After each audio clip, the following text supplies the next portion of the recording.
Hello, good afternoon, good evening, good morning, good whatever, and wherever you are. Today we are on SpeedGaming, bringing you guys the Season 3 Link to the Past Randomizer Invitational League, featuring a matchup between the 2019 Titans Mitts of 2019 and Operation Got Good. So calling this match today, I am Reg. I am joined by Esmar. So, hello. Esmar, what are we going to be seeing today? Well, we're going to be seeing an all dungeons co-op, which means everything, including Aghanim's Tower, is going to be seen. Hopefully not before the end of the game, but we could always get a curveball there. This should be a pretty good match. All of these players are extremely skilled, and all of them have a lot of co-op experience under their belts. So we're going to get to see some nice teamwork here, hopefully. Yep. I know both of these teams are entirely reprising Season 2 of the league with daaanty, etium, and actually, let me double check. I believe it's Sir Lancelot. No, Sir Lancelot is the third player on Operation Got Good with Wallkicks and Alex. And then the third player on the 2019 Titans Mitts is Sailor Nep. And yeah, yes. I will admit to being a newcomer this season. So I just started seriously playing Rando around the start of the year. So this is all kind of new to me, but I hope that everyone will forgive my lack of knowledge at times. But it looks like we're getting started.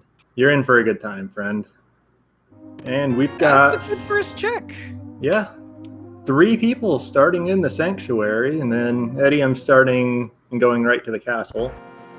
Yeah, last night I saw the same thing. I think we're seeing Wallkicks preparing to do a Houlihan.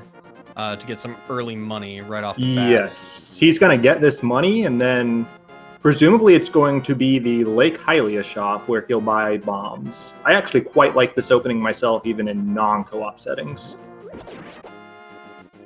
But yeah, he's going to jump into the water a few times here. That's going to set his camera just ever so slightly off. Then he'll jump into the hole under the bush. Yeah, the trade-off here is you get that money, which guarantees options for getting those bombs. But the trade-off is, it is a little bit slower of a start. You see one item after a minute is a little bit slow, but it can pay off.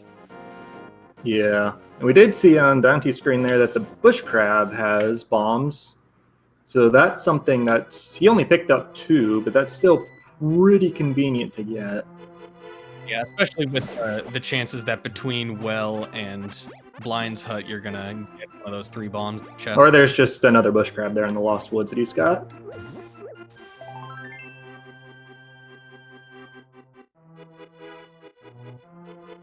Yeah, we do see etium's actually taking the south route to Kakariko, attempting to farm a couple bombs off these 50-50 bushes here. Gets 2 the second time.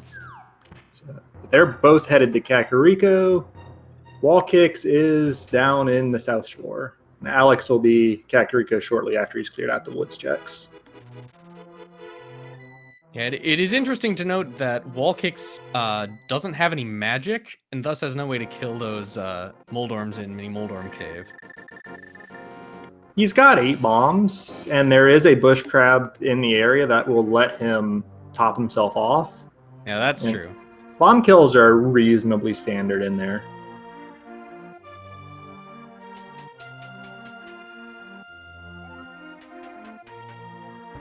Yeah, it looks like we had... I missed what was on Race Game. Chat thinks it was a glove. The fact that etium is going for it tells me that was probably an accurate sighting. It was indeed. We have our glove. Got flippers and a sword up in Blind's hideout, too. And Wallkicks actually shunning Mini Moldorm Cave for now, taking the dam over to that way out of the way Agina check. I don't think there are many people who would go for this early in a normal seed. But in co-op, where you're sharing information with your partner and you're basically just trying to full clear the world as effectively as possible, plays like this can be surprisingly useful. Yeah, I know in my own co-op experience, it's essentially just been 2 alternate but still decent single-player routes, where non-standard plays like this you sort of mitigate some of the risk of checking that Agina check, since it's not just lost time.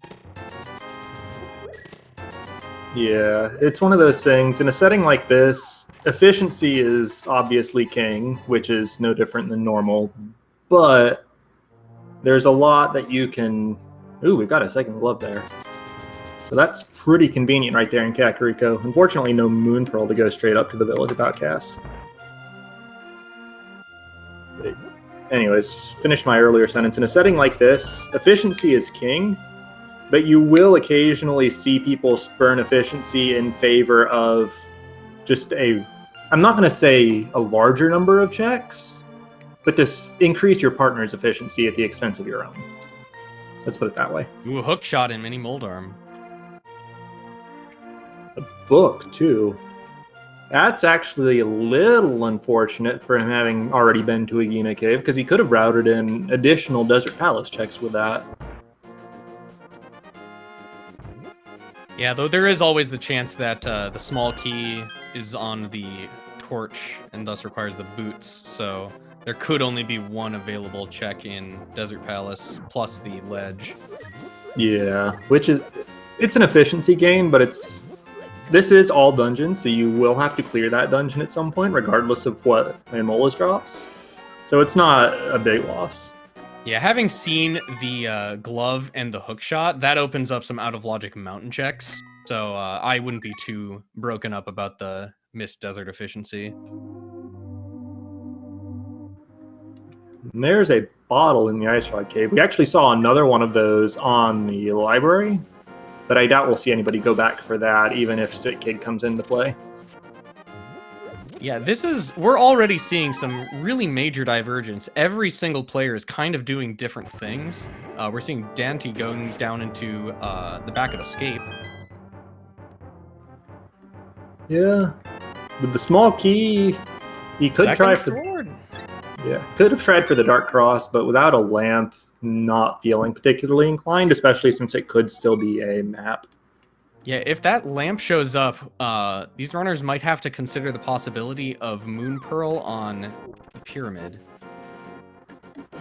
Even if the Moon Pearl shows up, we've got the flippers and the hook shot. That's one of the prime hook shot across the river combinations. Yeah.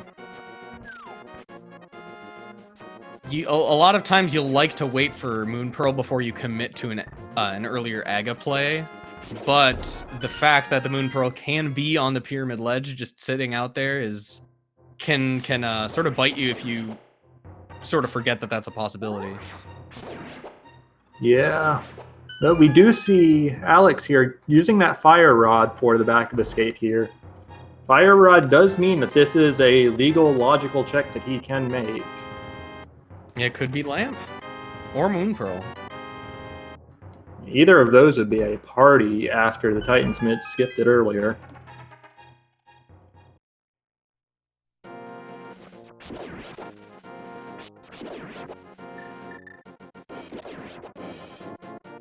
It is an item, but it's just triple bombs. Yeah, so that means that there are only 2 checks in the front of Escape, since we've seen every check other than the front of Escape, and we've seen only the small key. Right, the map's got to be somewhere there.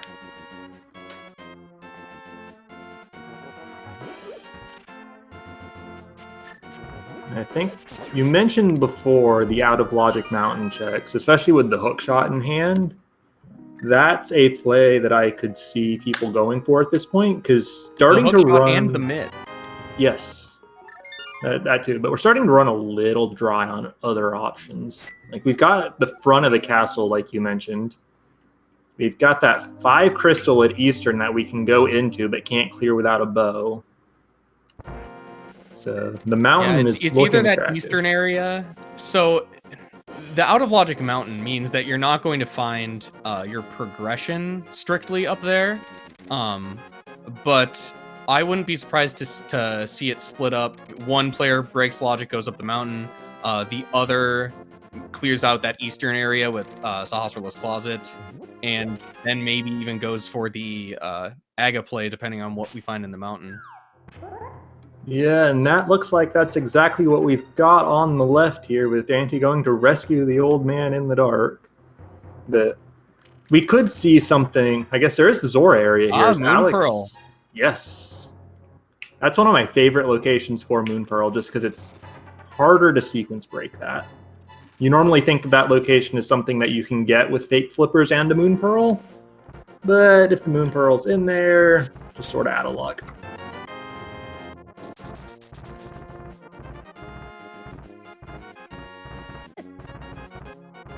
So that's a really good find for OP Got Good. So that's going to give them straight Dark World access. Unfortunately, it's going to be the sort of one of the worst Dark World accesses, just the village. But with all that much of the Dark World open to them, I wouldn't be surprised to see the hammer show up earlier rather than later. Yeah, they've got access to pretty much everything in the lower Dark Overworld. Since they've got the flippers, none of that is actually hammer locked. And hey, there's a bow on top of Spectacle Rock.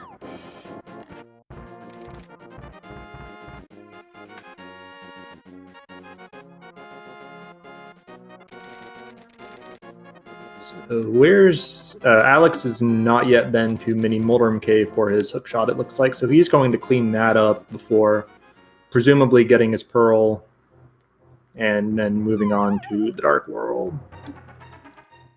Oh wait, he already has the pearl. He's the one that found it, right?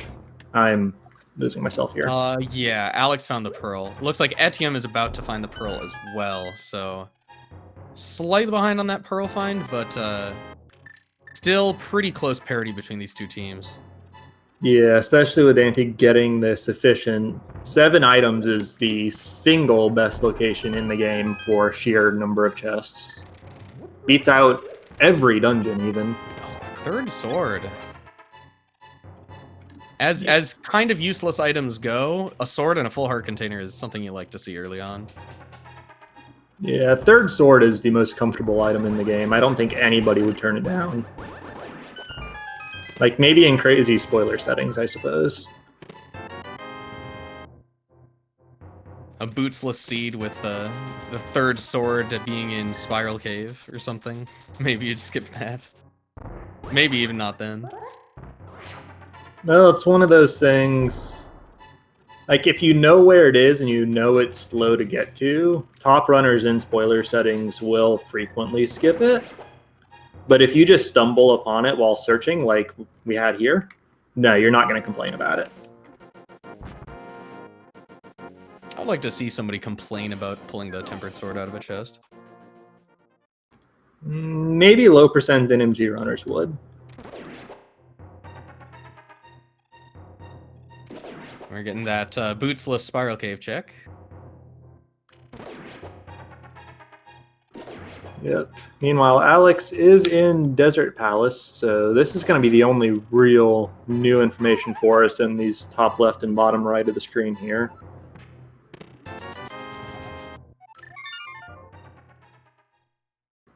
Just a compass in Desert Palace, so yeah, nothing doing at all there. There's going to be a key on this torch. Yeah, I didn't notice if we saw a Desert Ledge check or not. We did. It was just a piece of heart.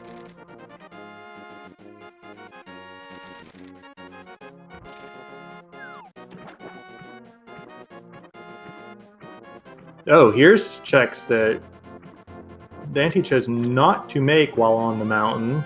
I guess no pearl makes it a little hard to make them, but the Dark World.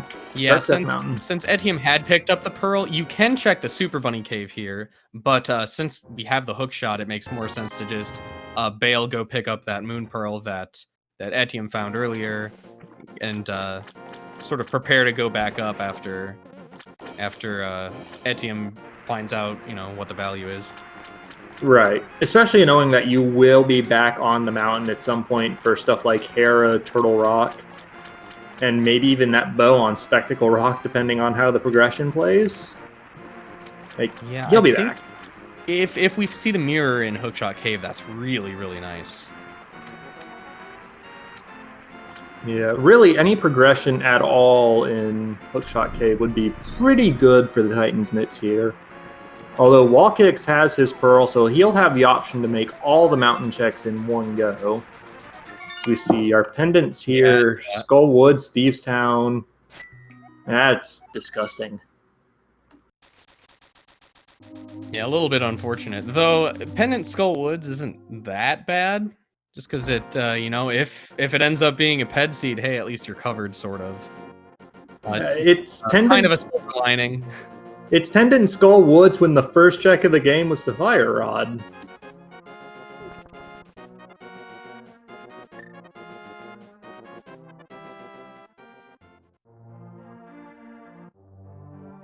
Oh, we haven't. We have. I think that's all 4 swords. 'Cause there was one in. Yeah. There was one in Paradox Cave that daaanty got that etium didn't. So Wallkicks will have 4 swords when he's done with this. But I would be a bit surprised if anybody else wound up with all 4 this seed, actually. Just because there was... Especially since there was nothing else in Hookshot, yeah. Nothing else really on the mountain at all. On the west, or on the east side of it, excuse me. Yeah, so it's looking like the mirror is going to be down on the ground.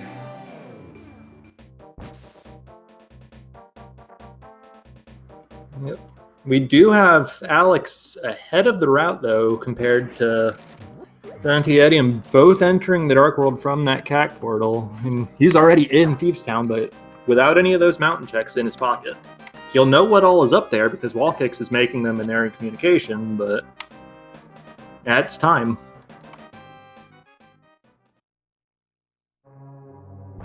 And then Thieves Town is a nice dungeon to do as well, not having picked up those swords, because it's kind of one of the easier Dark World dungeons, and your weapon matters very little in that dungeon. Yeah, though not having a hammer means that there's a bit of a risk of leaving an item behind in this dungeon. It does look like Alex has the hammer, though, according to our trackers. Did we just miss that somewhere? Yeah, maybe that was probably in the front of Skull Woods, or maybe in. I think it was in the first chest of Thieves Town. If we missed it, because I did not see what that chest was, and chat's confirming hammer in Thieves Town, so no risk at all there. Yeah, it seems a lot of people seem to be really afraid of it. I probably just haven't been burned by it yet. Having to re-dip for hammer in Thieves Town. I'm not afraid of a hammerless Thieves Town, but maybe that's just me.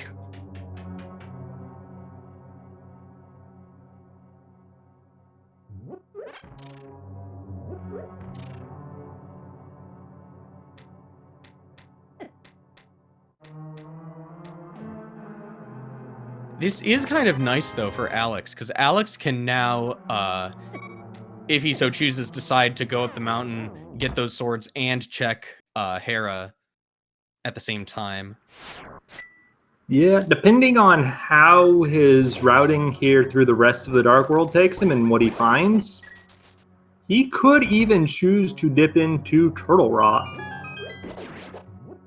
Like, if he finds the medallion and if he finds the Cane of Samaria.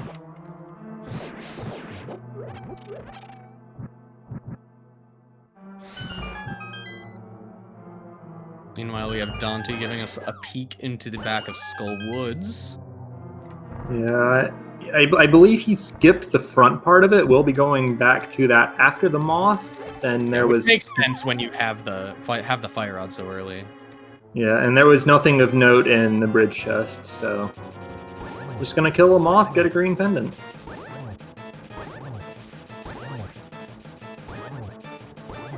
Sword Beam's not playing very nice, but still able to get the moth down reasonably quickly. Ice Rod. It's a Ice Rod and a green pendant. That's a party. No Ice Rod hunt tonight.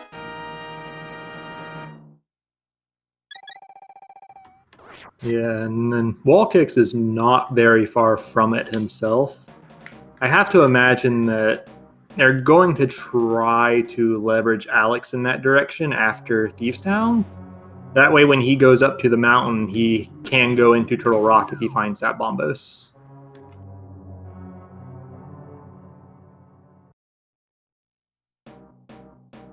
Yeah, it's going to be interesting to see which direction Alex goes after clearing Thieves Town here. Well, actually, it looks like Alex is going to be clearing Thieves Town before Wallkicks finds that Ice Rod. Yeah, true, and that could just send him right south and just keep the check chain going. Hey, a lamp is always a nice find.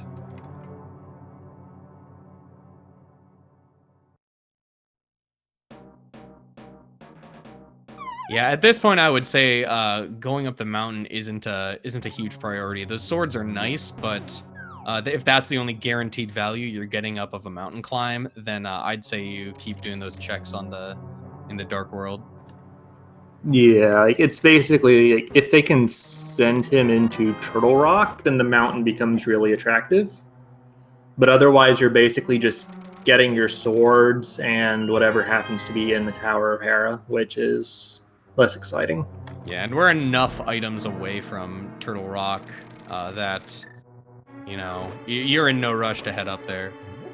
I mean, it's 2. It's not that far off. Right, but you don't know which of the medallions you'd need, and you haven't seen any of them yet. And you know that there isn't a medallion up on the side of the mountain that you've been to, the heavy side. So I would be. It wouldn't be an indefensible play by any means. The But tracker I would does. expect. The tracker does say Bombos medallion. Didn't one of the runners go over there and check when they were checking Dark Mountain? I suppose they do know which one. But Either way, though, yeah, we're seeing Alex go down south to check yeah. dig game. Hype cave especially is you'd want to check before you make a mountain climb. Yeah, for minimal value, yeah. But it's one of those things. I like to see early Turtle Rock plays, so I'm just getting a little excited at the prospect if they can find the Bombos and the Cane.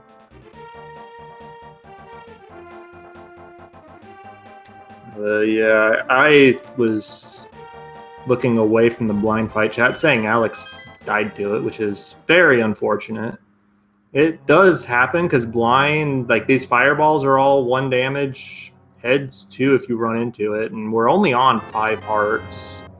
So it's, we see here Etium doing the same thing. Like the fight does have its script. It's a deterministic fight. If you move the exact same way every time, blind will move the exact same way every time, and you kill him quickly. But that hurts.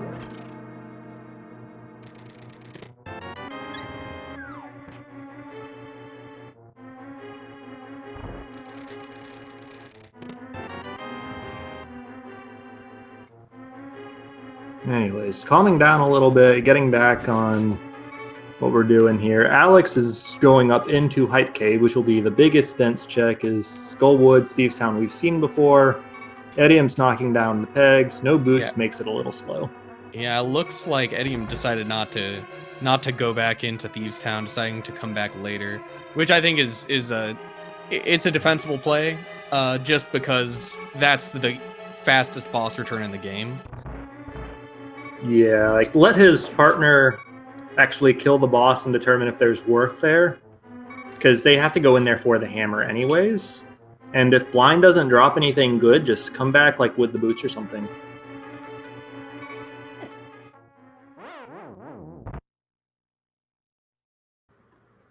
Nothing doing at Hype Cave, nothing doing at the hammer pegs. Alex is up towards the pyramid and quite possibly Catfish afterwards. Yeah, we could see a pod dip. It's a little iffy with no bottle and no bow, since there's absolutely no way to get to those 2 checks in the bow locked side, in logic or not. Yeah, and we do know where one of the 2 bows is on top of Spectacle Rock, so that potentially puts Pod behind the mirror logically, and you kind of like having that item in that dungeon. For sure. Here we're seeing Wallkicks going down to grab his hammer. Yeah, presumably he will progress in the dungeon past that. Although that thief giving him the business, not letting him in.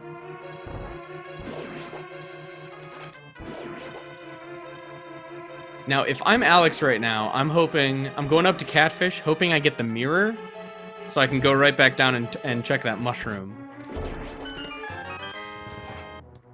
There is that, although the mirror opens up a lot in general. Like, with the mirror, we can go full clear Swamp Palace, for example.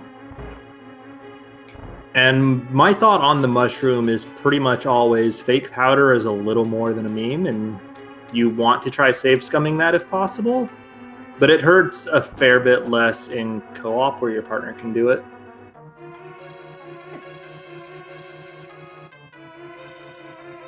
Well, it looks like Wallkicks is heading into Ice Palace. Yeah, he just got his hammer and dipped. This dungeon is fully clearable, fully in logic. Well, I say fully in logic. Plus or minus Cane of Samaria logic, which only really affects the boss specifically. But not having that cane also means that you can't do the fun icebreaker tech that makes this dungeon bearable to route. Yeah, you have to get all the checks at the end of the dungeon rather than the beginning. However, if Samaria is in this dungeon, on Cold Stair or basically anywhere other than this first chest, doing this early really pays off. Yes. And there's the big key there. I am actually rusty on my Ice Palace key logic. I need to double check what that means as far as... Well, we've got the hook shot, so we don't really care about the hook shot logic very much. That was pretty free. But yeah, I'm rusty on my key logic here.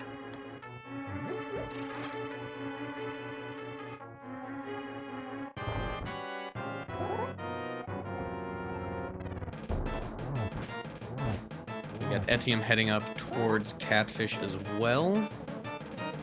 And Alex maybe going to the front of Escape?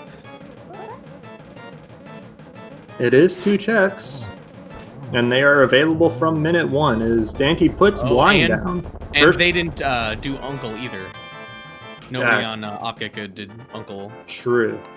So that's 4 checks for them here. I guess really, well, no, they know the map's got to be in the front because they did Dark Cross.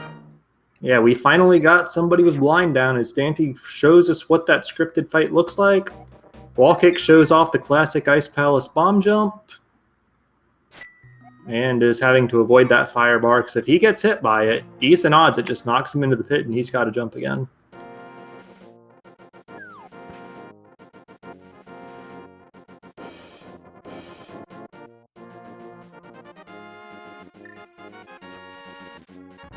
We might be seeing daaanty going for the same Ice Palace play.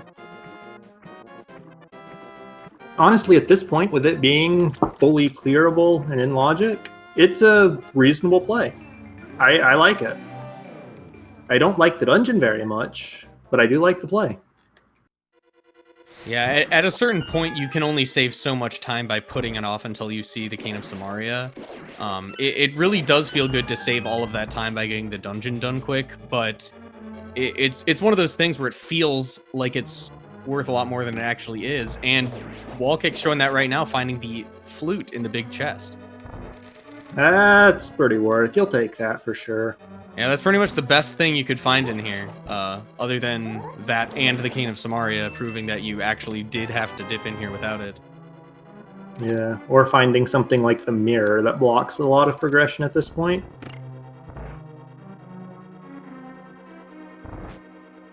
Yeah, finding that flute would be a much bigger thing for their team if daaanty wasn't doing the exact same thing, so they're sort of going to be on par with that.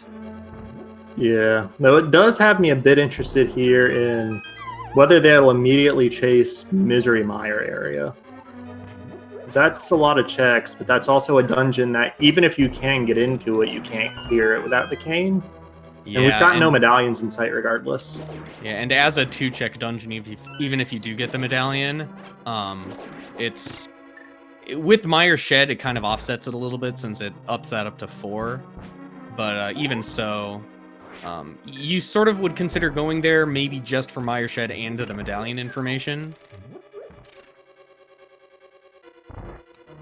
Yeah, Mire Shed's actually a fairly high upside play with the flute just because of how quick it is. Although we did see the 2 items in the castle area. A blue rupee, excuse me, and some blue armor for Alex. Yeah, it looks so like Alex nothing is really go exciting the there. Here, which I think I like this play. Just because Alex can get some more information out of the mountain while Wallkicks is finishing up.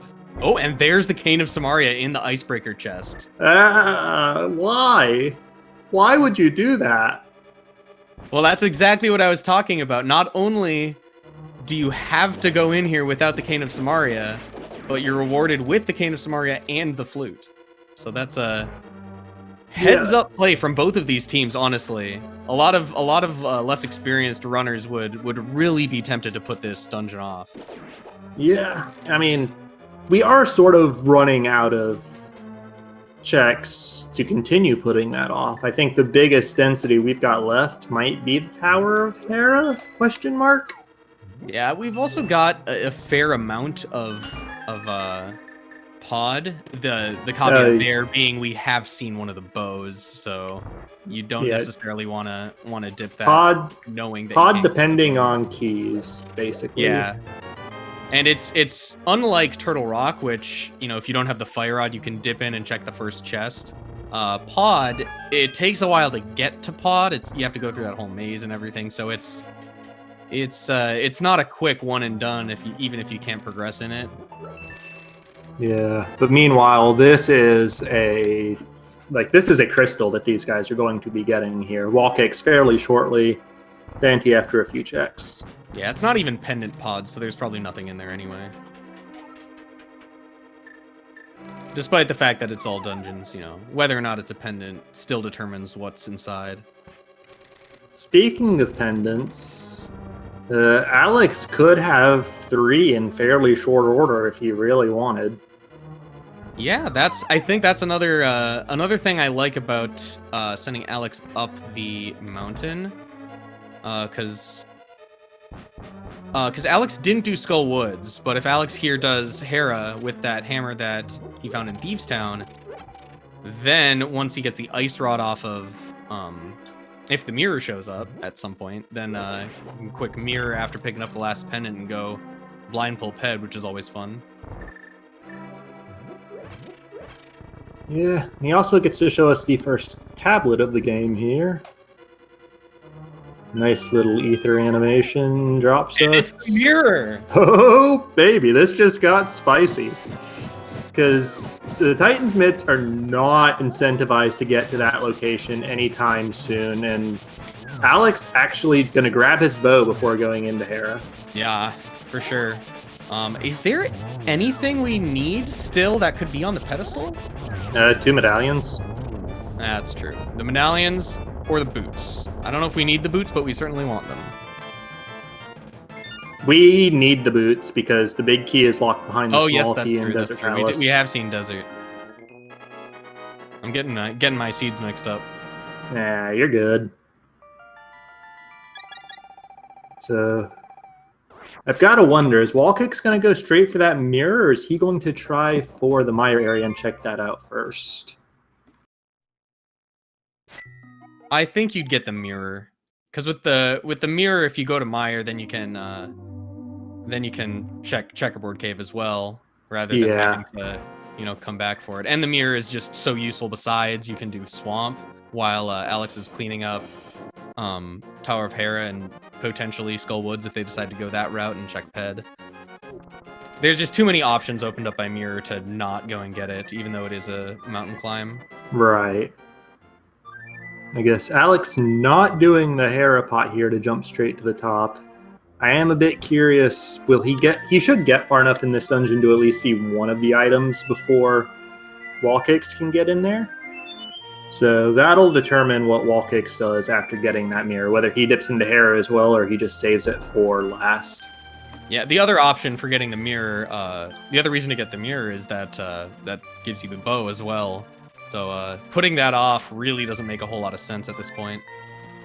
Right, because mirror opens up Swamp, that bow opens up Palace of Darkness. Alex, unfortunate bomb jump there.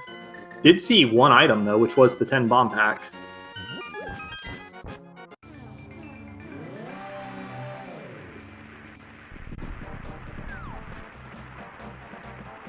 Looks like Wallkicks is choosing the Tower of Hera.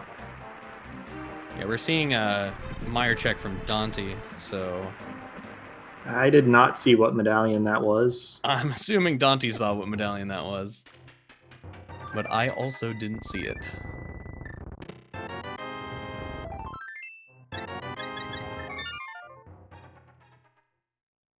Oh, that's a shovel in the mire shed. Fetch Yeah, quests. Worth noting that Team Titansmiths over there doesn't have as much further reason to go back up the mountain since they both kind of did half of it. So Right. They're gonna have a little more reason to put it off, or a little less reason to go right up there and find that mirror. Which was really nice for Alex, that Alex had a reason to go up there for the swords besides. At this point, though, the big question is, what's really left for the Titansmiths besides Hera and the Ether Tablet? Like, well, they just need whatever. Pod. Yeah, they just need whatever medallion it was to open Misery Mire, because there was Bombos on the flute spot.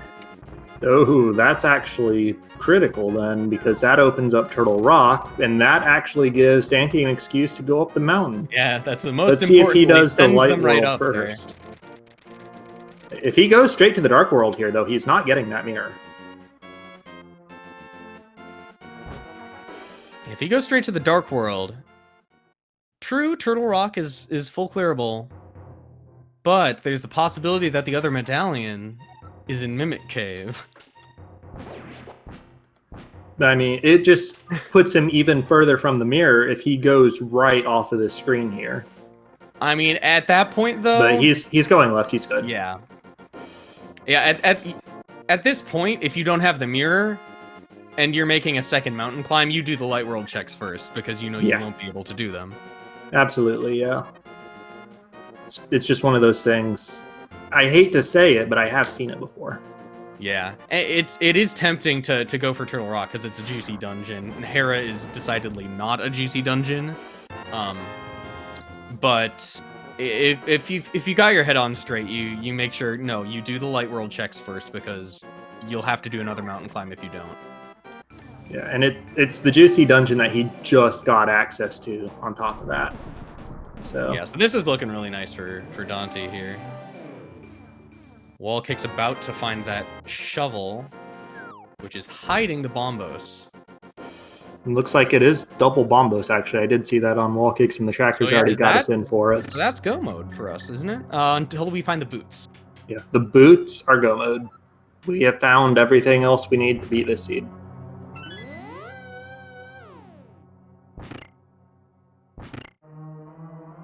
And just over half an hour in.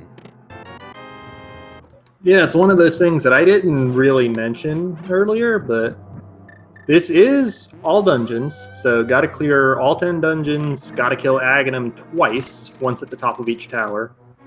But in spite of that, because this is a co-op format... And there's the boots! There we go. There we go. What a place for them. And that's a one-off location for the Titansmiths.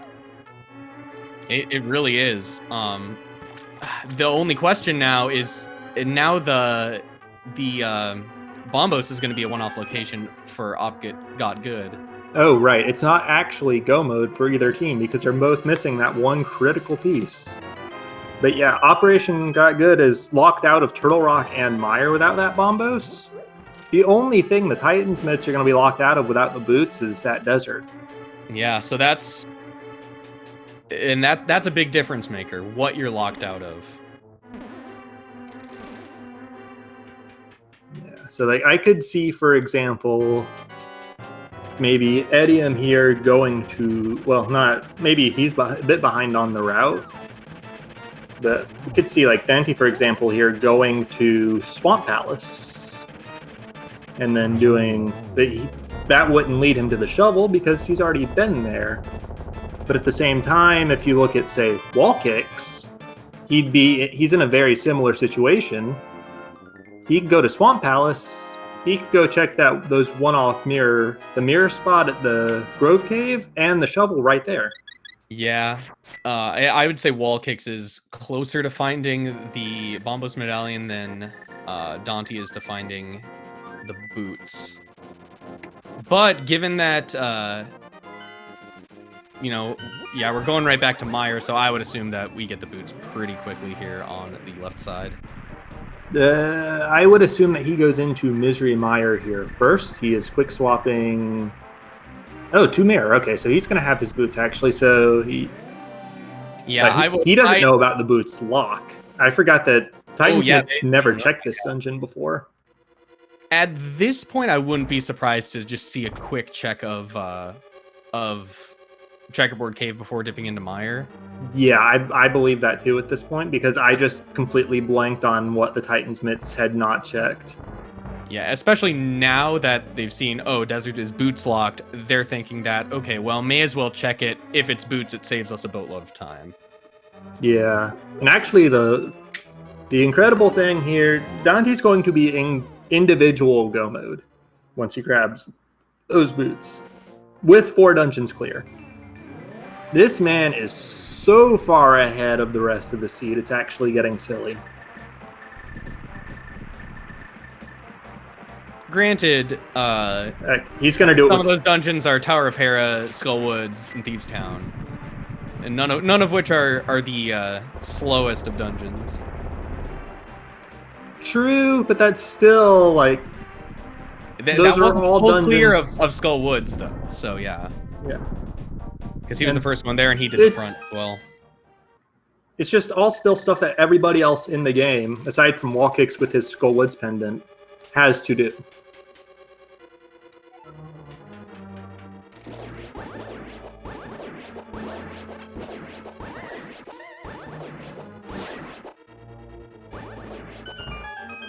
Pretty good 2-cycle Meyer 2 there, room from down to with just the sword beams.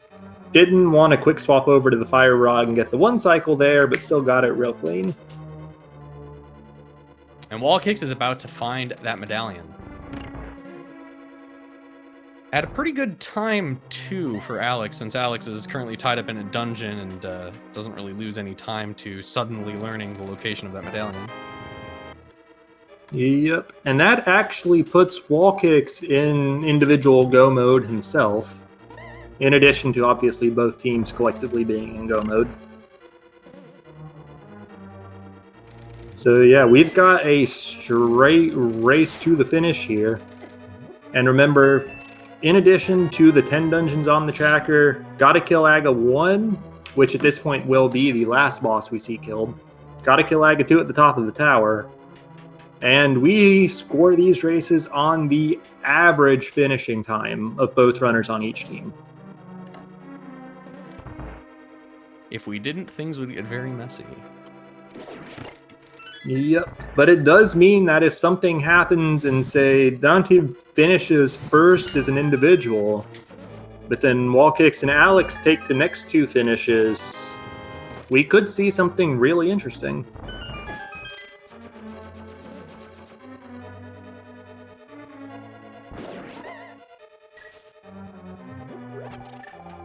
Interestingly, it looks like we did see Alex pick up that last sword.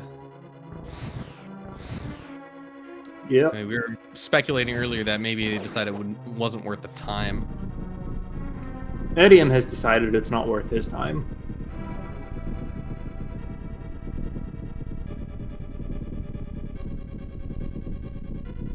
The Wallkicks here in Palace of Darkness. First chest was a small key. Since he's in go mode, he's really just hunting for the big key and hoping that it's not in one of the silly locations. Like at this point, vanilla would be pretty silly. Yeah, and at this point, you'd like to see the silvers, but you're not going to hunt for them. You're going to open what's on your way. Yep. And speaking of silly big key locations, the Meyer big key is vanilla today. That's another thing that makes me shed tears for this seed. Yeah, the one thing I do like about the vanilla big key location is if you see a small key in the chest north of that fire-locked torch puzzle thingamadoodad, if there's a small key in that chest, then you know that the big key is going to be vanilla, which is a nice little bit of trivia to know. Yep, that is the only fact about Meyer key logic that any runner needs to care about, and Wallkicks gets that pod big key in a fairly convenient spot, so he's going to be just straight north to Helmasaur. But yeah, Meyer key logic, really simple. Just listen to exactly what you just finished saying. Yeah, it's not great to see, but it's a nice heads up. Because if you don't see a small key there, then you can go and check some of the quicker ones and hope that you haven't been frowned upon by the gods. Right, because the big key still can be vanilla when there's not a small key in that north chest, but it doesn't have to be.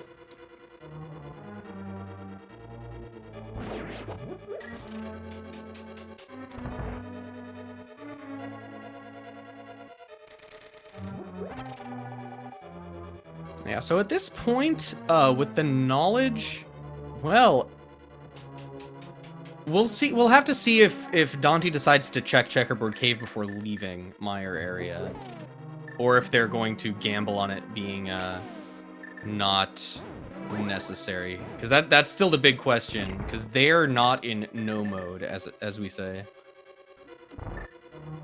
Sure they are. Wallkicks has all the items. Well, right, but daaanty and etium are not in no mode. They do not know where the boots are. Oh, right, because daaanty hasn't... Sorry, I misheard you. I thought you were talking about the other team. No, yeah.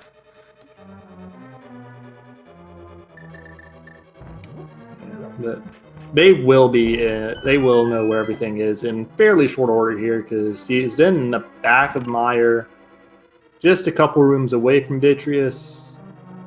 I'm a bit concerned about what strat he's going to use with his health situation, because vanilla speedrun strats are a bit sketchy when you're on. Even if you were at full health, they'd be a little sketchy there. Yeah, it depends what's in the bottles. I believe one of them was a red potion.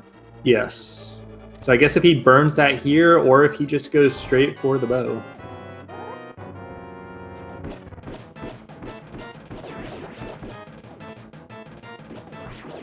Meanwhile, Wallkicks did put down the Helmasaur King, gonna just mirror straight to Eastern Palace.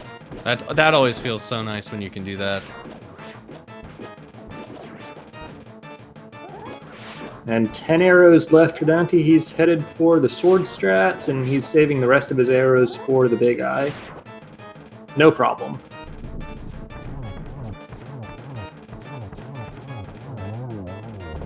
And when I first started running Rando, the one thing that just completely floored me was how much health Vitreous has.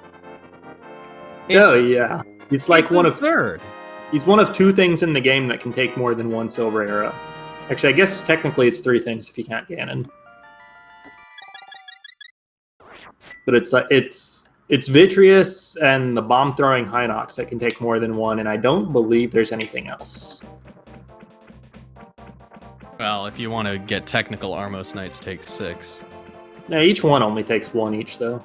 So yeah, there we go. daaanty's checking Checkerboard Cave like any sane person.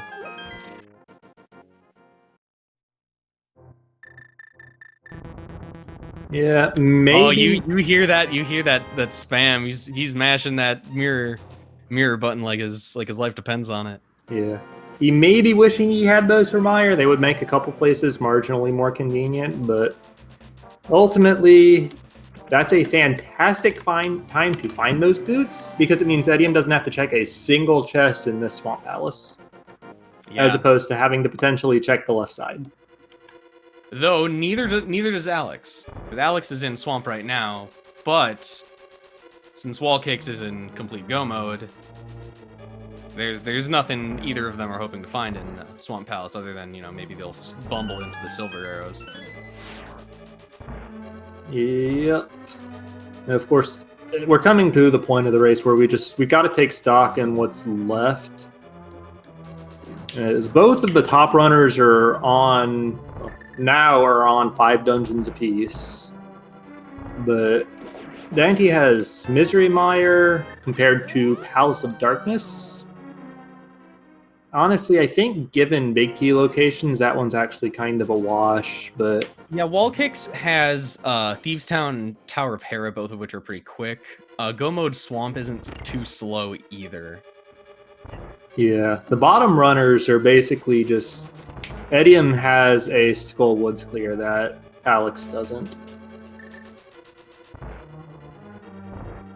Oh, and chat's saying that, yeah, Wallkicks has a blue pendant. So he did clear Tower of Hera. And we just sort of overlook that because Mulrum kills are cheap.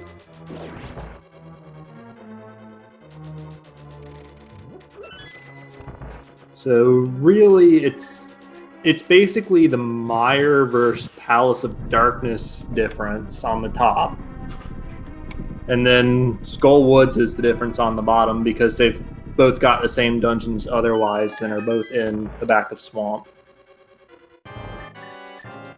Yeah, so both of these teams are just kind of in cleanup mode. They're trying to route the rest of the seed as efficiently as they can. No more hunting for checks, which is always kind of a nice place to be in. Yeah, but it's just a really interesting race state overall right now because, like I said earlier, it's on average times, and we can sort of break the race down into two 1v1s that are both very close.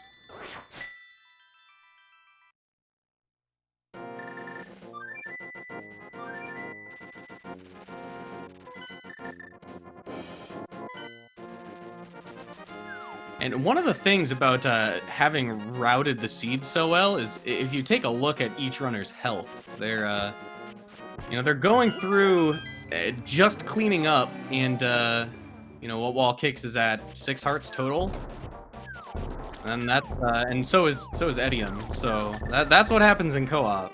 You don't waste time picking up those silly pieces of heart. Right. It's a very similar phenomenon to spoiler log seeds, where you want to do as little as possible. So if your partner's done something and the goods aren't there, you're not going to do it. But that leads to situations like this where even though we've got average level sword is almost 4 here, average, we're still really low on the health front.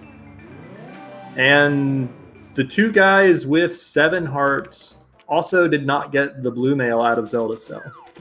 Like, actually, no, sorry. Wallkicks only has 6. I'm not looking clearly. But the two guys on top.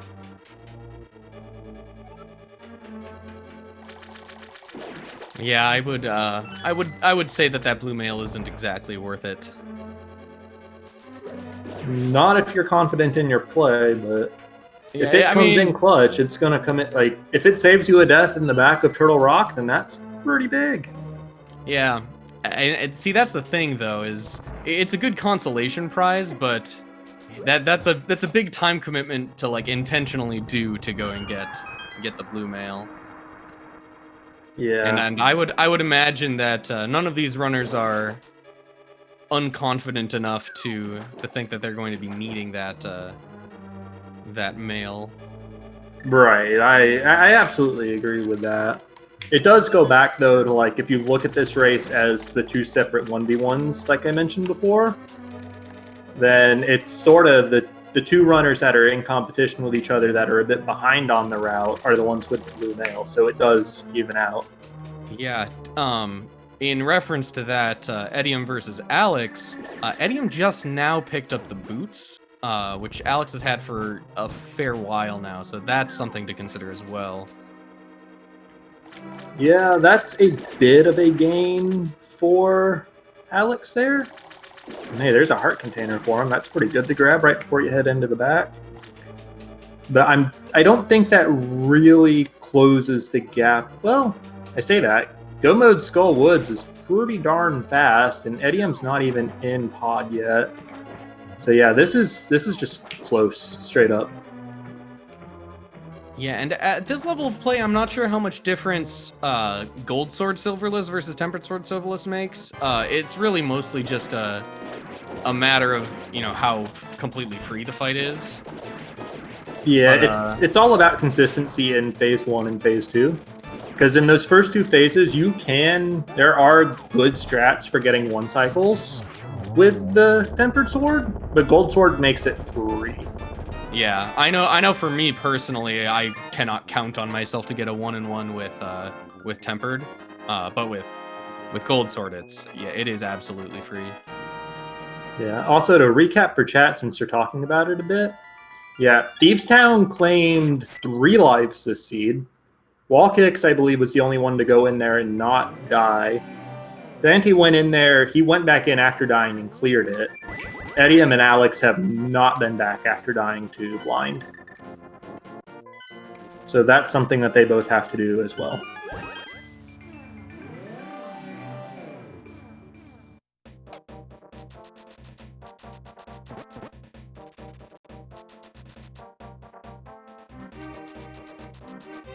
Yeah, I've always thought it was kind of interesting that two of the most sort of easiest to access early Dark World dungeons in Skull Woods and Thieves Town both have bosses that are kind of heavy on the spam going on. That if you're doing it low percent, it can get really unmanageable pretty fast.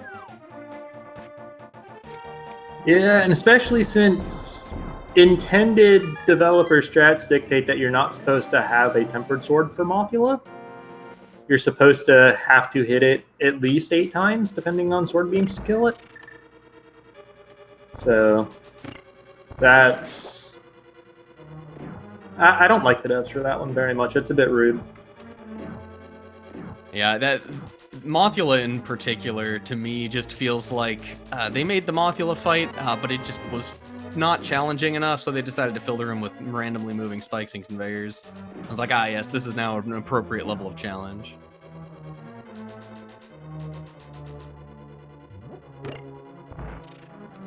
Something interesting, though, that I want to call out here is that daaanty opened up Pod, then went into Eastern Palace first. I like this from him. This is good heads up, because at the time he opened Pod, etium had not yet found the big key. So let him do that, and then you know exactly where it is when you go in, because he's already in the dungeon.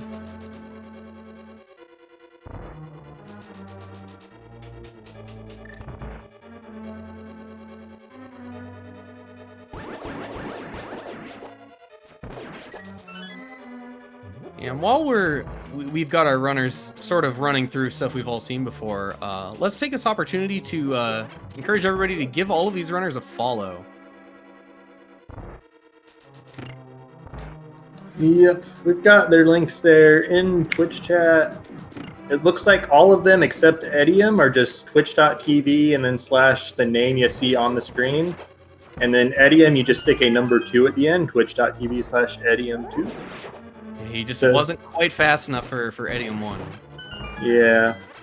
But yeah, give these guys follows. They're putting on the show. They're doing the good stuff. They're the entertainment here. So they deserve it. And then while all bosses are dropping left and right here and people are showing off their kills, shout outs to the trackers too. We've got Duo and we've got Oro helping us out and making sure all these buttons are lit up for us. So shout outs to them too, especially in a race like this that gets pretty hectic with 4 screens going on at once. Yeah, during that first 5 minutes, I was so glad I wasn't tracking this race, because it was something. Yeah. And especially because co-op encourages divergence from minute 1. These races can get hectic, and trackers are heroes. Always are. There aren't enough of them. If we could, we'd have 1 tracker per racer.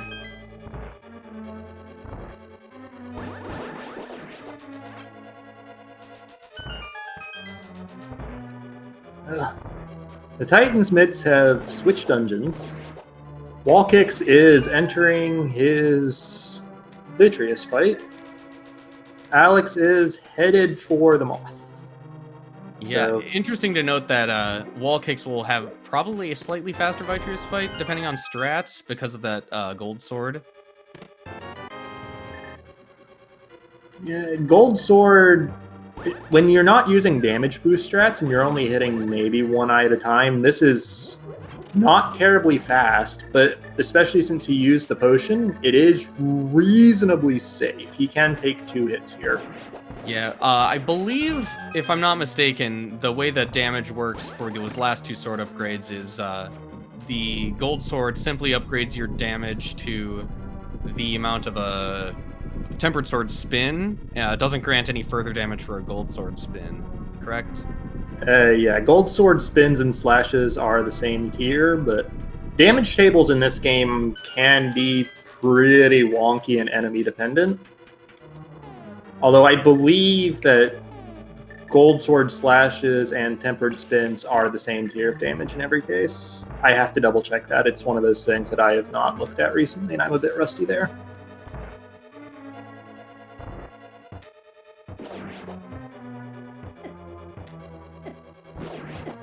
And chat's correcting me, the Hinox, the bomb throwers that I mentioned earlier, that can take more than one silver arrow, do take additional damage from gold sword spins. It's a separate damage table, but it does the same as the slash to every other enemy in the game.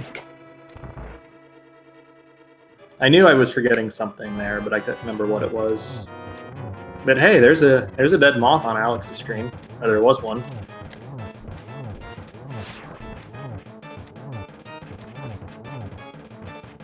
You know, this is almost looking like just a standard 7/7 seed here, because we're gonna have Turtle Rock being our last dungeon here before Ganon's Tower. Yep, just kind of a shame we couldn't leverage that into Hera being the last dungeon, just mirror right into Hera before GT, but... Yeah, that is one thing that does happen a little less often in all dungeons, is being able to do Crystal Turtle Rock last, just because of the possibility that something you need for a pendant dungeon is going to be in Turtle Rock, which in an ordinary 7/7 seed you can just ignore. Yeah, but this pendant layout was super free as far as making stuff available early. Yeah, because Thieves Town is always free. Literal first item was the fire rod for Skull Woods, and then Hera. Pendant Hera, you know. Yep, but it does look like we've got everything has shaken out a bit, and we do have daaanty a fair bit ahead of Wallkicks here, already climbing the mountain while Wallkicks is still trying to get his 6 crystal out of Swamp. Still going to have to go through Turtle Rock, but that's a good couple minutes edge. Yeah, daaanty had a basically the entire seed had a dungeon edge over every other player.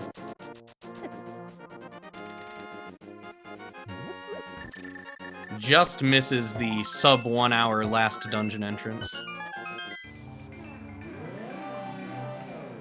Alex gets his revenge on Blind, gets his 3rd pendant. He's still got to clean up Desert Mire before heading up to Turtle Rock. Wallkicks showing us the diver down tech to avoid having to unflood this room. Gets a big key for his trouble. Yeah, and interesting to note, going back to the dueling 1v1s we have, daaanty is ahead of Wallkicks, but it looks like Alex is a little bit of an edge over etium here. Well, maybe, yeah. This one's still quite close. Alex is actually detouring for the bottle here that's on the library. It's empty, but he can fill it if he so chooses. I would imagine that he will choose to do so, otherwise it's kind of a waste to pick it up. Yeah, but the big thing really for the 2 runners on the bottom is that they've both already been to Blind. They already picked him up and delivered him to the room where you fight him. Yeah. So Thieves Town is very, very fast. Faster than Desert, which etium is entering Land Moldless now. Yeah, the one thing I noticed is it's a little bit unfortunate given this format, but oh wait, never mind. I was gonna say something that would make me appear foolish, so I will refrain from saying it. Because I caught myself before it was too late. And now everybody will have to wonder what it was, because I'm never gonna tell anyone. But we've got daaanty opening up some new checks in Turtle Rock. Yep. I don't think that really any of them matter unless they come up keys. Like, I guess, what would be the best item we could find at this point? It would have to be... It would have to be silvers. Honestly, I think these runners might prefer the magic powder to the silvers. Yeah, just for that for that refill at the top of GT. Though the refill at the top of GT doesn't make as much difference. Since we have Agus Tower coming up right afterwards. Yes, you're right. I completely let that slip my mind. So, yeah, I probably let it slip silvers. my mind every time I'm climbing the tower in all dungeons as well. So, I always powder that fairy, and then I get to the end of the thing, and I'm like, oh, right.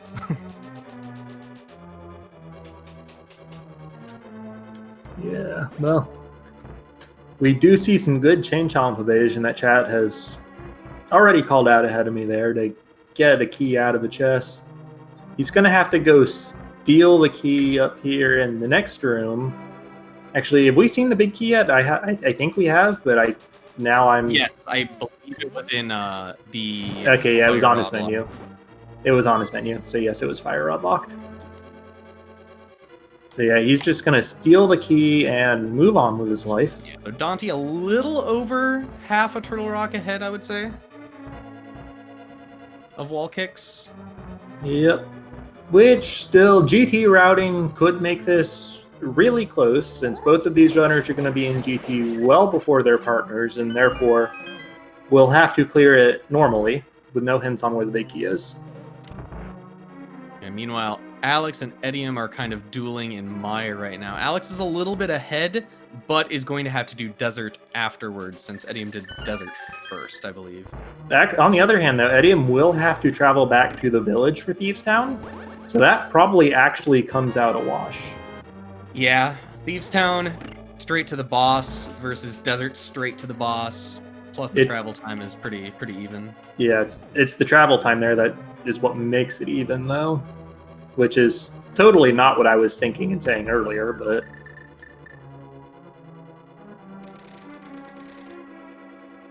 Yeah, we are very much in a realm where all four of these players need to play clean in order to try to take this home for their teams.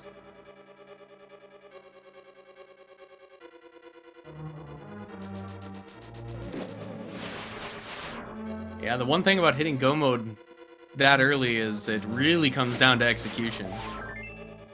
Because at that point, you know exactly how nice or how rude the seed is. Sometimes if you're still looking for that last item, you can kind of hope that the luck will favor you, but at this point, you know exactly what all of these players are in for. So you know you've gotta perform. I mean, you always know you have to perform, but... Yep.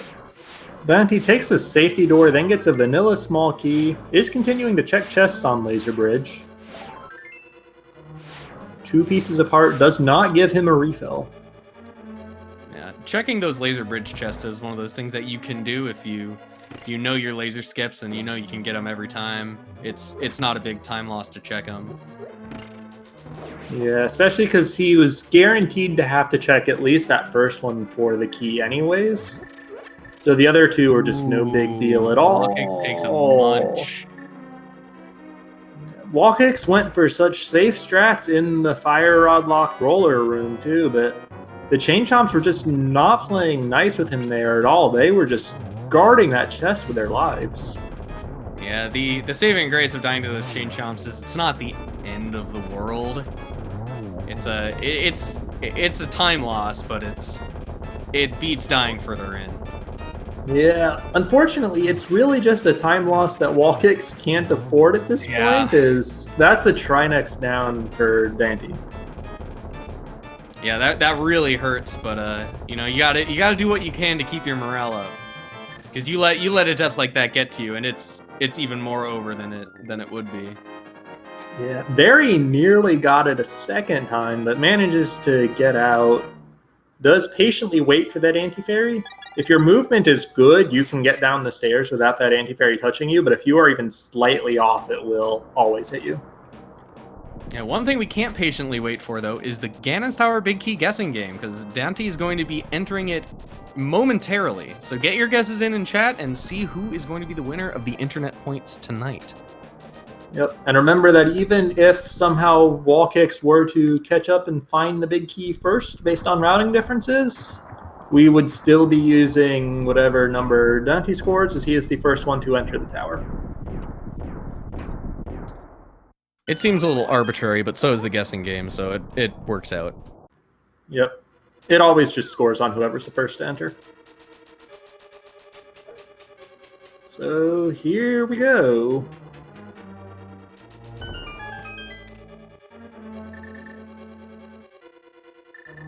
Also, something that has not been discussed much at all this race that I want to bring up now is for all races in this season of the league, as we can see daaanty just doing his items there, quick swaps a thing now.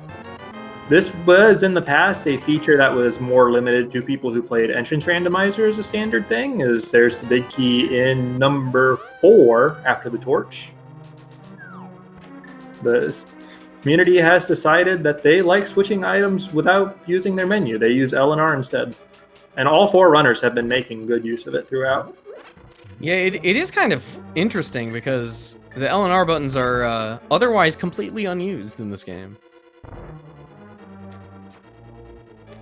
Yeah, and that's really why I think this works as well as it does, in addition to menuing just... Like, you can get some really weird and interesting menu setups, as Wallkicks owns silver somewhere. Where was that? I totally missed it. Oh, big chest, maybe? Yeah, chat saying big chest, so... Yeah, I saw chat say big chest, and then I saw it followed by a question mark. I'm pretty sure he didn't have them when he entered Turtle Rock, but that's still going to be just a nice, maybe, what is that, like 30-second time save on the Ganon fight, and just increase consistency overall, a lot less risk of something going wrong when you can use that strat. Yeah, it could be a faster Landmost too. Yeah, that's true as well. And you can... He's got Gold Sword, so it's not going to be huge compared to even that, because Gold Sword does the same damage as the rods to the Land Molas. But it's all about consistency. Is Wallkicks improving his consistency there by taking the safety door. Yeah, decides to reset for the refill.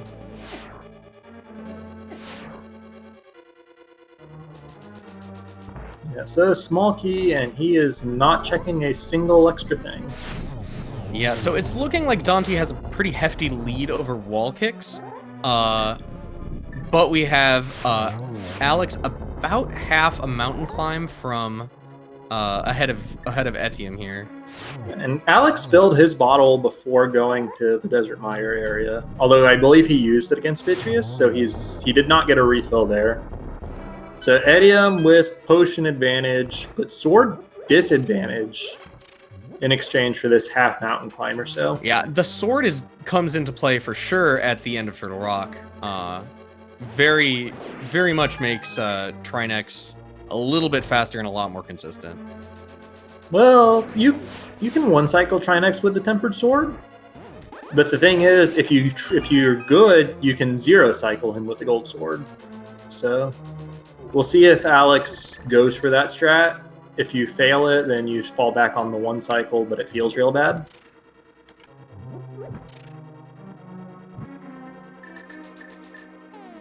But yeah, the unfortunate part here is just daaanty's lead over Wallkicks, combined with the fact that this race scores on average time. Yeah, means that while not. Sorry, go on. I was gonna say it's a much larger lead than Alex has over etium here. Yeah. Although it's a really exciting race down on the bottom 2 screens here still.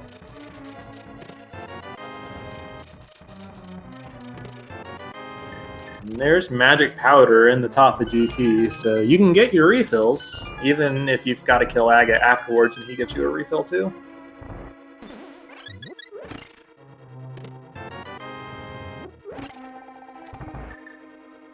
Oh yeah, daaanty's gonna be very safe now for this last portion of the game, that grabbing that blue shield. I'm actually shocked that's the first shield we've seen across all 4 runners. Oh, there we go. We got the Moldorm skip. Yep. Saves a few seconds. You don't have to watch that explosion animation. That trick looks easy. It is not. It is absolutely not. It is learnable, but it is not easy, especially not to do consistently.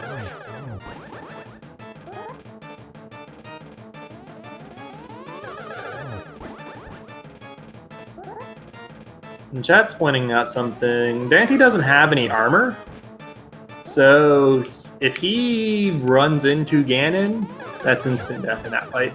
He can survive the fire, but an actual touch with Ganon is going to kill him. Of course, before we can get to that, we've still got one more tower to climb.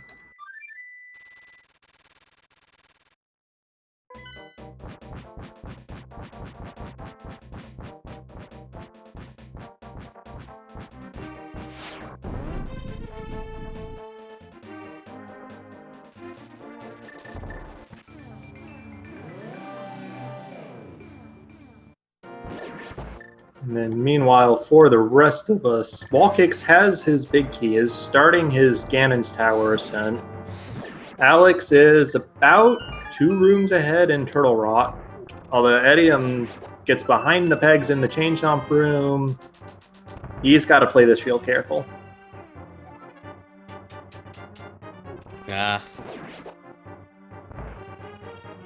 Okay, that's something that Operation Got Good sort of, I hate to say it, but they sort of needed that. Yeah, it certainly evens out the disparity. So now this is a very interesting race. It really comes down to that again, that average time. Yeah, Wallkicks and Alex are going to be finishing much closer together. Yeah, I don't think it doesn't make up for the lead between daaanty and Wallkicks, but it certainly makes it more interesting, and 1 or 2 more things like that from etium could make the difference. Or, God forbid, a Ganon fall. Yeah, let's not wish those on anybody.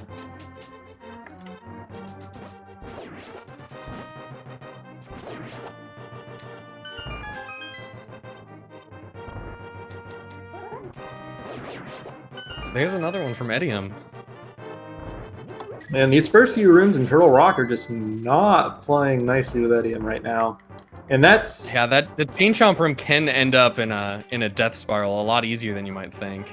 Yeah, and like I said, it's good for Operation Got Good in the larger race, but it's one of those things. It's unfortunate to see it happen to a runner, but yeah, I think he'll get through it this time because etium is a good runner, and stuff like this does happen to the best. Yeah, and I would say it especially happens to the best because once it happens once, you're like, okay, well, I need to make up that time. I know I can get through Chain Chomps quickly if I just, nail it. And sometimes the Chain Chomps just, they take an angle that you're not quite prepared to react to, and it's because you're cutting it so close that mistakes like that happen. Yeah, and ultimately that's part of speedrunning. Although we've sort of glossed over it, daaanty's in another Aghanim fight. We're watching this pug just beat up on this poor green man. Poor green man. What did he do? He shot magic balls at Link, and that was his only crime.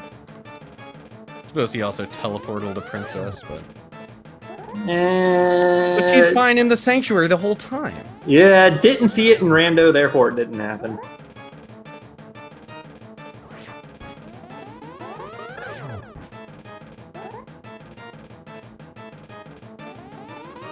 Wallkicks is up at the top. He's killing a worm. Like I said earlier, Moldorm kills are cheap. You can get as many of them as you want.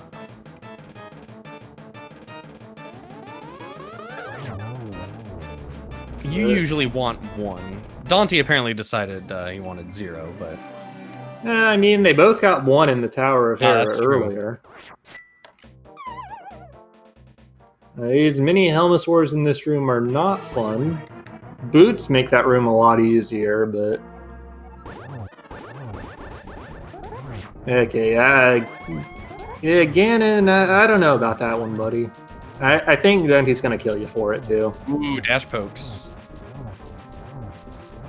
Dash pokes are one of the more consistent ways to get 1 cycle phase 2s. Yeah, and they just look really cool. Yeah, it's a really slick strat. It's definitely worth practicing. Yeah, I know that there are at least a few runners that are more comfortable dodging fire bats from inside the circle than they are outside it.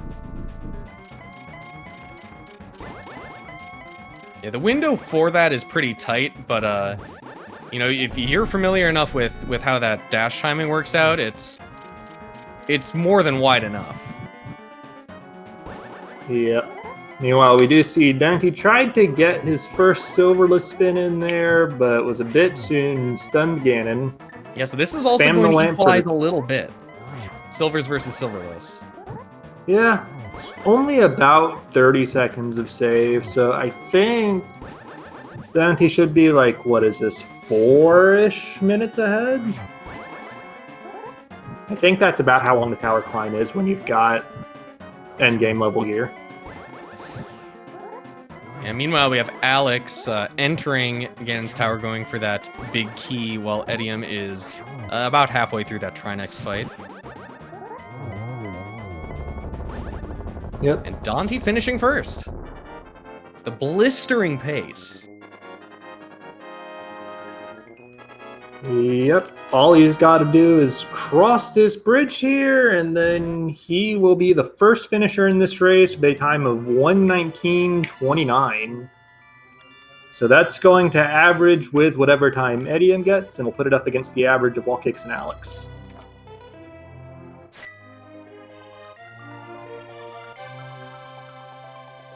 So we have one of our runners' times set in stone here. The rest we'll just have to wait and see.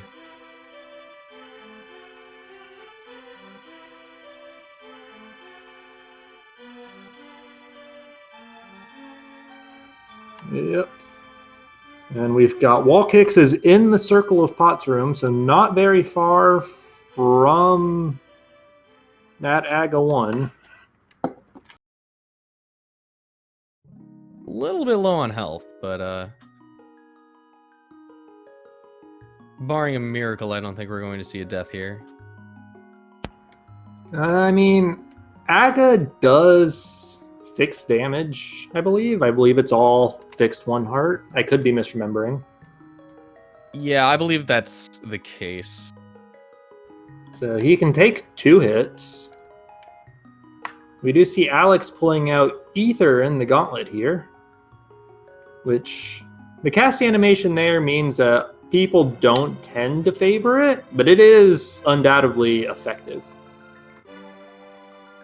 Yeah, for certain rooms, depending on like the patterns you get, it can be quicker to do something like that versus going on a wild goose chase here, like the horse head is kind of giving him the runaround.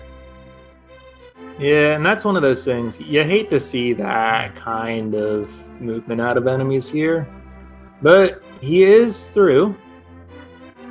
Just got to kill some land molas here, and he will be up the top.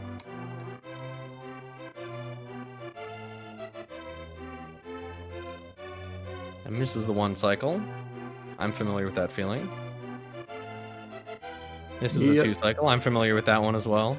He's just falling back on the gold sword, and it just takes 2 gold sword slashes to knock down a land mola. Same as the timing on that fight is a little tricky. On the Desert Palace fight, it's a lot easier because there isn't so much going on, so there's less lag. But you have to account for those lag frames. The other thing is the land molas in Ganon's tower actually start spawning when you're in the previous room, which you can exploit that. I'm sure some people have seen when if you stop for that ferry, if you're really quick, you sometimes can get a still staggered spawn of all 3 of them, but most of the time you get the first 2 spawning at the exact same time. And if you really take your time, you can get all 3. Yeah, the big fun there is exploiting that for a gold sword 0 cycle, which is stupidly RNG dependent, but I've seen it.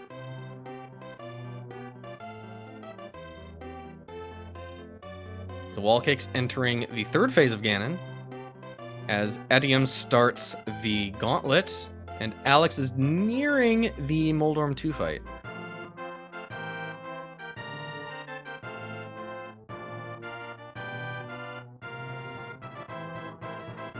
Ganon exclaiming that Wallkicks has found silver.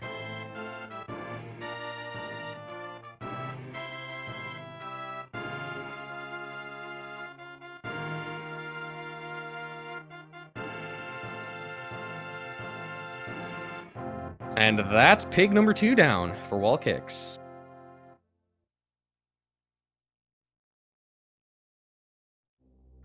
Yep.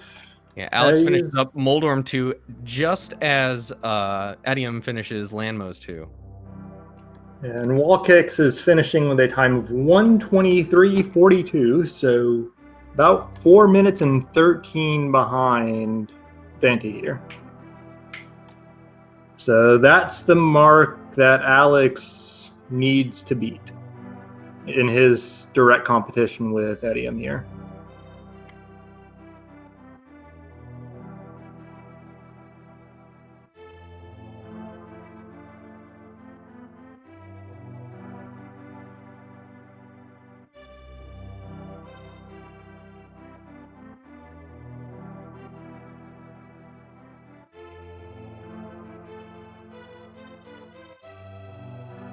Some of these aga patterns are not favoring Alex here.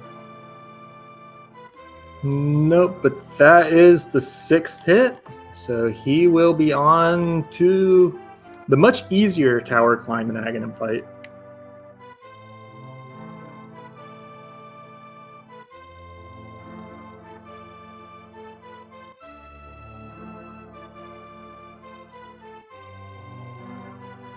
Yeah, it's really all down to the execution of etium on the tower climb and Ganon fight. I don't think unless something terrible happens to Alex, etium has any chances of overtaking Alex at this point. Not with the weapon advantage, making that Ganon fight a lot more consistent, a lot more trivial. Right, but at the same time, as long as nothing unreasonable happens to etium here, he'll still keep the gap at a point where the Titans mids will come out with the better average time. Yeah. And that's what actually matters here. This is co-op. This is not 2 1v1s as much as we've liked to frame it as such, because that makes more excitement. And it makes the math easier for those of us who can't do it in our heads.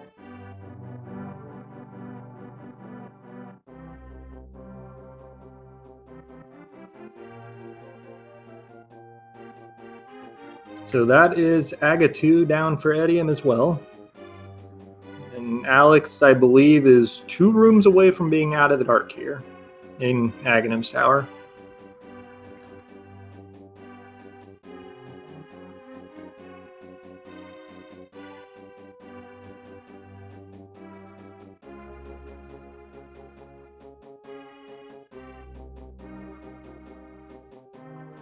So yeah, etium is about, what is this, maybe 2/3 of an Aga tower climb behind.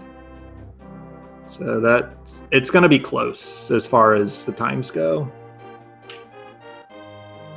Yeah, it's certainly a closer gap than that between daaanty and Wallkicks. Right, which important stuff scrolling down on Dante's stream.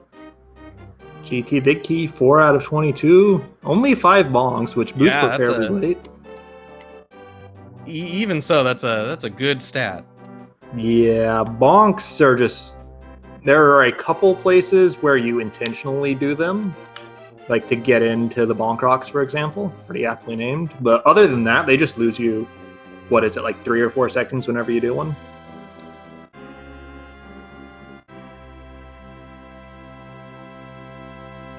A 110 collection rate. Yep, which definitely below average for a normal, but when you've got a guy co-oping you and checking the other 110 items in the game.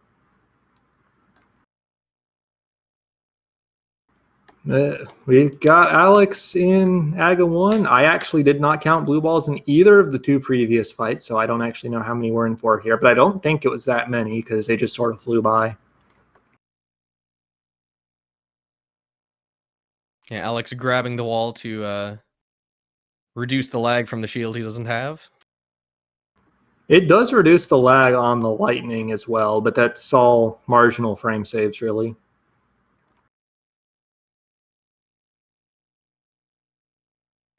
Chat's saying 3 blue balls, so this fight is just about over. I believe that was the 3rd right there. as etium just starts it. Doesn't quite get the hook speed around the corner. Yep. And we're 1-3 blue ball Agaphite is the difference between these two runners. So that's what, maybe a minute and a half plus whatever happens against Ganon.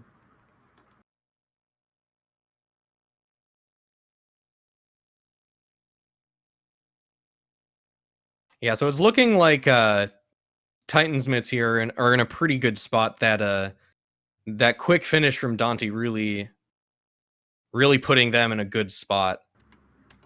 Yeah, like daaanty ran away with this seed in pretty much every way except the Pegasus Boots find.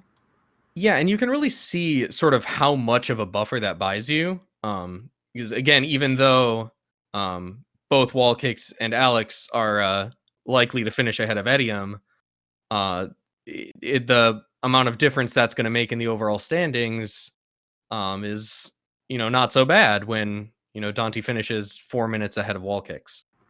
Yes.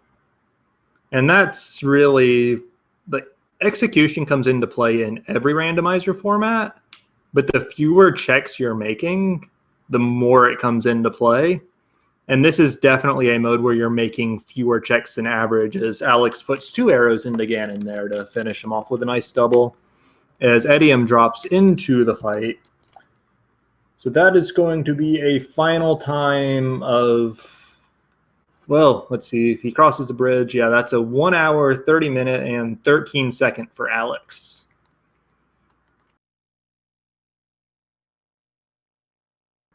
And we've just got etium's Ganon fight here before we close out this race and determine the averages. Yeah, I know Wallkicks has declined an interview due to, I believe, tiredness. Yeah. And so I guess we'll see if we get Alex in. Yeah. daaanty will be joining us. We will pull him in after this race is done. We wanted to avoid any spoilers on the final results before they were all in. So we have not yet pulled him. What I can say is that it looks like the average time for Team Operation Got Good is 1 hour, 26 minutes, and about 57 seconds. We've got etium on 1 heart on this final Ganon fight. Yep. But he's got his torch glitch in place, and he's doing the silverless, so it's just all about staying in that rhythm and not letting that fire bat hit him. A death would make this incredibly close, though. Yeah, the rhythm especially is it's really the key to the silverless fight. If you've never done it before, it takes a little bit to get used to, but once you sort of figure it out, it's fairly consistent. Yep. And it like you said, it really is just all about, once you figure it out and get it once, every subsequent time is easier. Like, obviously, nobody's going to be 100% perfectly consistent at it, and there are ways to do it faster or slower based on like lamp versus fire rod strats and so on. But yeah, the main point is once you've got it, 1 heart isn't necessarily anything to be afraid of, and etium shows us just that, finishing off Ganon and netting himself a race time of 1 hour, 32 minutes, and 24 seconds. Yep. And that puts the average time, based on the math that I've got here, at 1 hour, 25 minutes, and 56 seconds. 58 seconds, excuse me. My math is a bit better than mine. Yeah. Anyways, that will wrap the race. So let's pull runners in here. We've got daaanty and etium in here now. We'll see if Alex joins us. Yes, he will. So let's pull them all in. Scary. Yeah. And I didn't even have a potion. So. Oh, hey. Hello. So GG's to all 3 of you. Like, that was good. That's a very close race. Honestly, yeah. What was the difference in average? About a 1 minute. Yeah. GG's to daaanty and etium. Yeah, considering daaanty basically, like we were saying earlier, he basically ran away with this seed. So GG's. it came out really close in the end, considering that though, and well played across the board. Yeah. It was a tough seed. There was not a lot of safeties available. I really don't know how you get a sub 120 on Boots Go mode. I told Fear, the admin channel, like we should have done AD Boots for this. That would have been fun. Yeah, so you guys had Boots Go mode, daaanty and etium, where Wallkicks and Alex had their go mode on Bombos on that shovel check. So it was kind of a little bit of a question, who was going to check that sort of one-off check first. It ended up being Wallkicks ended up finding the Bombos a little bit ahead of you guys finding those boots in Checkerboard Cave, but it was pretty early go mode for both of you guys. Yeah. Pretty fast seed. But like Etium said, there was like no safeties at all, so it was like kind of like hard to like figure out how to do it like without dying. It was not fun going down to victories, especially not for Wallkicks, since he had like 6 hearts and Gremail. So Yeah, Shoutouts to Thieves Town. claimed yeah. so many all brave three lives of- tonight. All 3 of you. Wait, okay, Wallkicks so was the only one not to. oh wow, man, dude, look, you get a Medal of Honor if you get through Thieves Town, right? Because man, I ran into that spike. I was like talking to Eddie about what should we do about routing next, and I just wasn't paying attention. I was like, well, that was smart. Actually, I think daaanty, I think you didn't die to the boss. You just died somewhere in the middle of the dungeon, right? I died to a spike or a fire bar. The things that you should never die to. Yeah. An So inanimate object. that slightly sets you apart, at least. We had 2 deaths That's to your blind. claim to fame. Yeah, I died at blind. And I was like Yeah. 1 hit away from Hey. blind, and that happened. And I was like, after that, it just went downhill because I was like a little bit frustrated. Like when you're 1 hit away and not getting it, it kind of puts you in a bad mindset. But like, thankfully, Wallkicks was able to pretty much find every item. Yeah, So- I think you recovered fairly well, and if I'm being honest, I'm making light of the situation like this only because it did happen to basically everybody. It's one of those things that you don't want to see happen to any runner. Now, speaking of things that you do want to see happen, both of you made that Ice Palace play without Samaria at around the same time. Now, this at the time was a really good play, but can you give us some insight into what's going through your head as you make that decision to go there rather than putting it off? Because it's an easy thing for especially newer, less experienced runners to put off for too long. So my thought was we had, Fire Rod early, we got the 2 gloves and flippers. And obviously we're looking for mirror.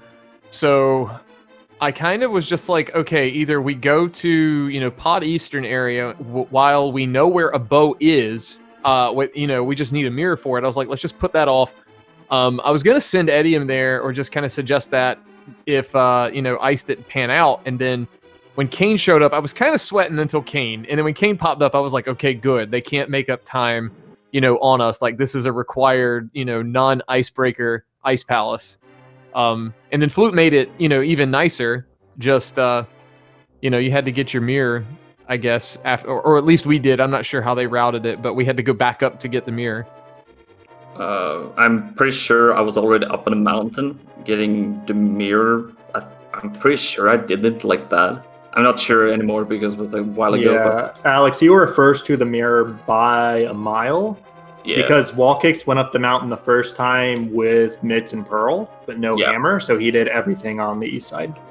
Yeah, so like he made the call later on. He got the ice rod and then got the hammer, and then he did ice, I think, before going up to the mountain. So I think that's how we routed it. Yeah. Yeah, all in all, it was just a fascinating seed to watch. Just everything was happening so quickly. Everybody sort of went in a different direction at the start of the seed. We had one person doing the Houlihan, one person doing the Uncle route, one person sort of going straight towards CAC in the Lost Woods.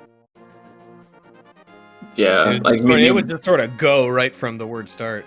yeah, like me and Wallkicks was like we did some practice seats and we were like, we wanted to do Houlihan and then I can go to Kakariko, and it just ended up becoming pretty nice doing that.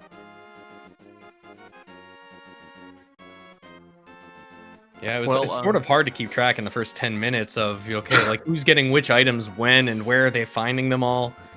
Because like, hey, who's actually coming out on top of this? Because it's just who had which items, which teams. It was something to watch. Stuff moves quick. Well, thank you guys for doing the comms for this, and SpeedGaming for the restream and the trackers as well. I'm looking forward. We got our second game. I think etium and I are playing Wallkicks and Sir Link-a-Lot tomorrow. Yeah. So, around this time, actually. And I hope Wallkicks feels better. I know he said before we got started, I think all of us kind of had like a crappy day. And I know Wallkicks is feeling under the weather, so I hope he feels better. And hopefully we all have a better day tomorrow and get another exciting race in. Yeah, I'm definitely going to be hoping for that, because this one was good. If you can make the second one better, then I don't think anybody's going to be unhappy about that. As long as we can get the boots faster in the second one, then it'll be a better race, even if it's longer. I mean, any race is better with the boots. Just look at the foot race. How much time do you save with the boots? It's clearly objectively better. Yeah, I'm going to say like that. Thank you guys for the restream and commentary and tracking. Thank you so much, SpeedGaming, and GG to daaanty and etium for the victory. Yep. And same thoughts from me. GG's, everyone. Yep.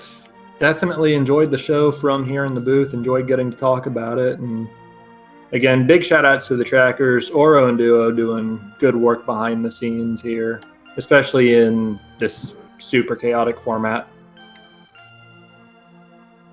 So I think, Esmar, anything else you want to ask about, or? Oh no, I think that's gonna wrap it up here. We do have another race coming up tonight, though, I believe. Unless, maybe not. I have to double check on that. There's another race taking place. I'm not sure if it's got the restream yet. We do have actually a race between the Tile Roomies and Waffle House Drive-Thru. That's Artie Walsh and Jamie Sure versus Matt7898 in demo. That will actually be on this channel starting in about 20 minutes. So, but I think that's it for the Invitational League tonight. The Open League is a different schedule. Let me pull that up.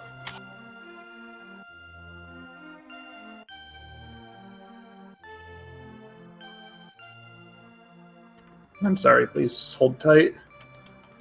Yeah, it doesn't look like there's anything being streamed for the Open League. Yeah, we do have a few races in progress, but unfortunately no restreams for them, just due to either lack of availability or... it's Wednesday. Yeah. That's how Wednesdays work. But yeah, be sure to, cheer on all of your friends in the league, in the Invitational, and we'll be seeing you all in a bit right here, so hang tight. Yep. And that's going to be all from us, so have a good night. So we've got like 6 more weeks of this after this week, so tons of rando to go around. Check it out. Check out your friends. Follow the runners. Hang out. Have a good time. And yeah, that will be it for us, so we'll see you guys over some other race.